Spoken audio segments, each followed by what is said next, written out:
Unit 4 Part 3 Social Choice Theory and Arrow Impossibility Theorem. Introduction. Social choice theory is a framework for analyzing collective decision making process. ये collective decision making process को दिखाता है social choice theory. It explore how individual preference can be aggregate to reach a collective decision. कि सभी के decision को इकट्ठा कर कर एक निर्णय तक पहुंचा जाता है।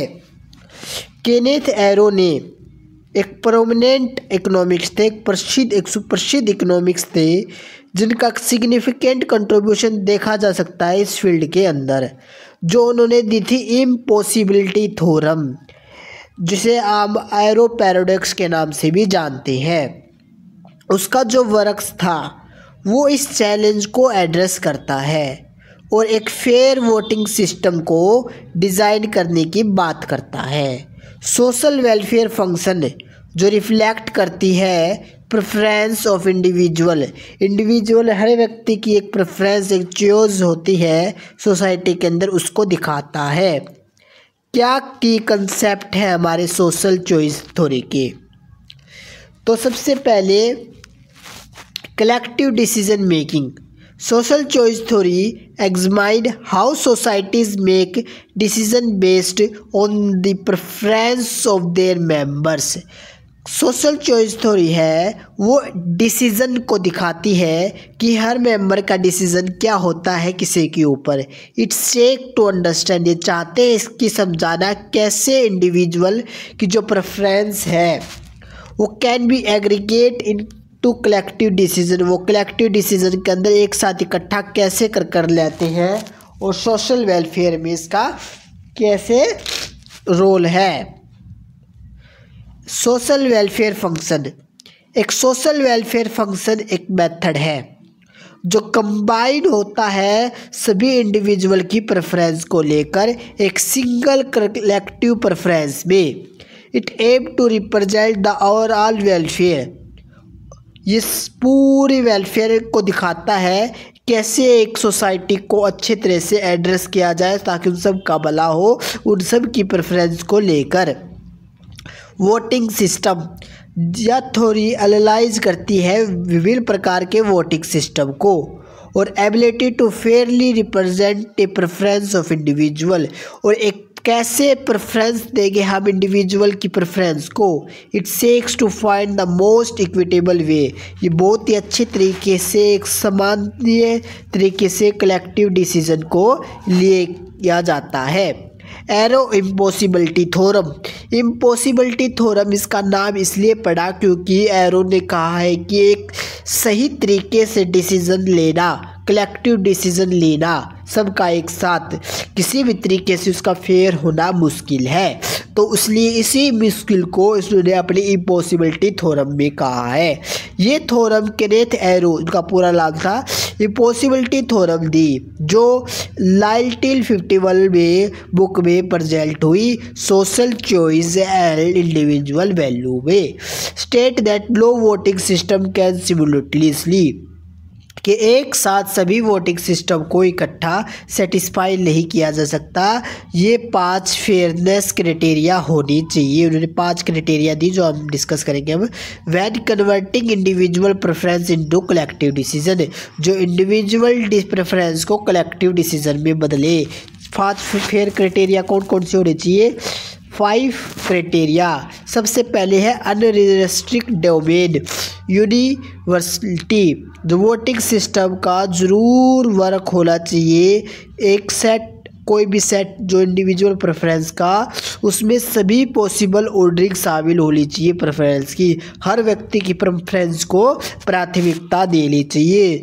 Non dictatorship, no single individual should the power to dictate the group preference, कोई भी एक सिंगल इंडिविजुअल की प्रेफरेंस पूरे ग्रुप की प्रेफरेंस को हटाना नहीं चाहिए, इग्नोर नहीं करवाना चाहिए। Meaning the collective decision should be based on slowly, जो मात्र एक व्यक्ति के ऊपर ही पॉसिबल नहीं होनी चाहिए, एक पर्सन के ऊपर पूरी प्राथमिकता पूरे ग्रुप की।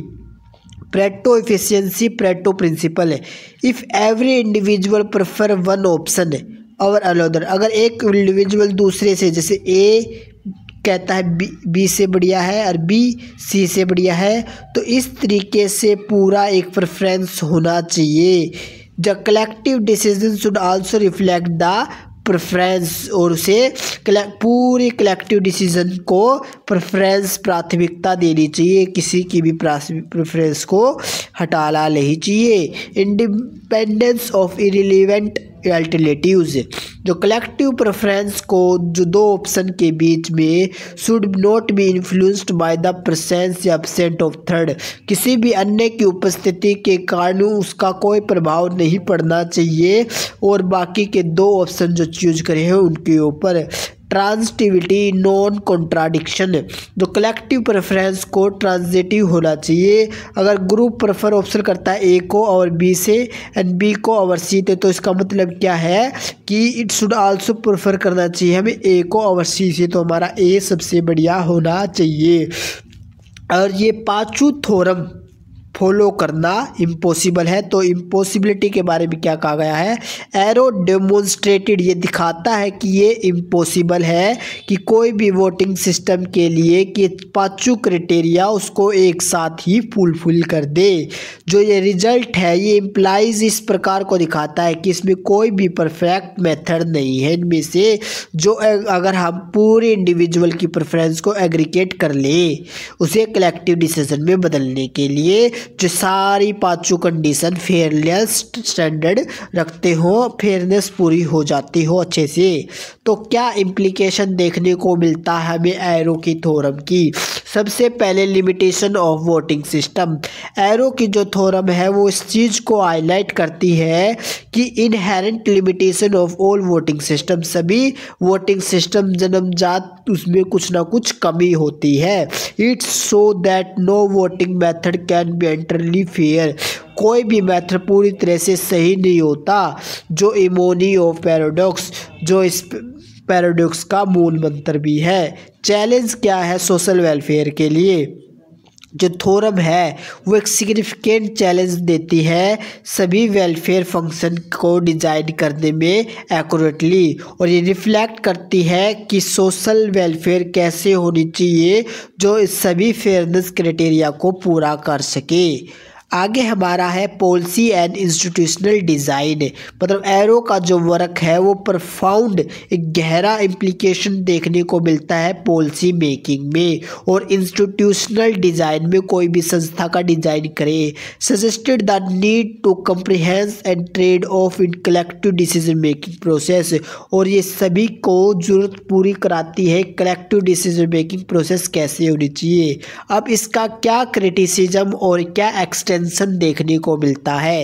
रिलैक्सेशन ऑफ क्राइटेरिया, कुछ इकोनॉमिस्ट और पॉलिटिकल्स जो साइंटिस्ट हैं वो एक्सप्लोर करते हैं कि पॉसिबिलिटी कि one of more arrow criteria को जो डिजाइन किया गया है मोर प्रैक्टिकल वोटिंग सिस्टम को, तो एक ऐसी सिस्टम के तौर देखा जाता है। अल्टरनेटिव अप्रोच क्या रखा गया है, अदर थ्योरीज एंड मॉडल, जैसे कि अमर्त्य सेन का वर्क सोशल वेलफेयर के ऊपर एक कलेक्टिव चॉइस देखने को मिलता है जो इस एरो के जो दृश्य है उसको एक्सटेंड और बिल्ड करने का काम करता है, जो एड्रेस करता है कुछ लिमिटेशन से और एक अल्टरनेटिव फ्रेमवर्क भी प्रोवाइड करता है।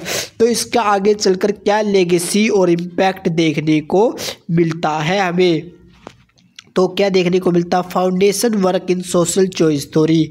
एरो की जो इम्पॉसिबिलिटी थ्योरम है वो कॉर्नस्टोन मानी जाती है सोशल चॉइस थ्योरी के अंदर, जो इन्फ्लुएंस करती है वाइड रेंज ऑफ डिसिप्लिन को, जो इंक्लूडिंग इकोनॉमिक्स, पॉलिटिकल साइंस और फिलोसफी को प्रभावित करती है। Nobel prize in economics, Kenneth Arrow was awarded दिया गया है नोबेल प्राइज इन इकोनॉमिक्स के अंदर 1972 में, जो पार्टली उसके सोशल चॉइस थ्योरी के कंट्रीब्यूशन के लिए। तो ऑनगोइंग रिलेवेंस क्या है, एरो की जो थ्योरम है वो कंटिन्यूसली फंडामेंटल रेफरेंस बनी हुई है डेमोक्रेटिक डिसीजन मेकिंग में, वोटिंग सिस्टम में and design for fair and equality social policies के अंदर। तो कंक्लूजन क्या देखने को मिलता है, केनेथ एरो का जो कंट्रीब्यूशन है सोशल चॉइस थ्योरी के अंदर, विशेष रूप से उसकी इम्पॉसिबिलिटी थ्योरम के रूप में, वो बहुत कम्प्लेक्सिटीज़ और लिमिटेशन है कलेक्टिव डिसीजन मेकिंग प्रोसेस की। उसका जो वर्क है वो प्रोफाउंडली इन्फ्लुएंस, गहरा प्रभाव डालता है वोटिंग सिस्टम को समझाने में और सोशल वेलफेयर फंक्शन को, जो शेप करता है मॉडर्न इकोनॉमिक्स को और पॉलिटिकल थॉट्स को। डिस्पाइट इस पैराडॉक्सिकल कंक्लूजन के बावजूद भी एरो की जो थ्योरम है आज भी क्रिटिकल टूल बनी हुई है फेयरनेस और इफेक्टिवनेस कलेक्टिव चॉइस को अपनाने के लिए, जो insurance relevance in the study of economics and beyond, जो इकोनॉमिक्स और इसके बाद की पीछे की चीज़ों को पढ़ाने में महत्वपूर्ण योगदान देता है।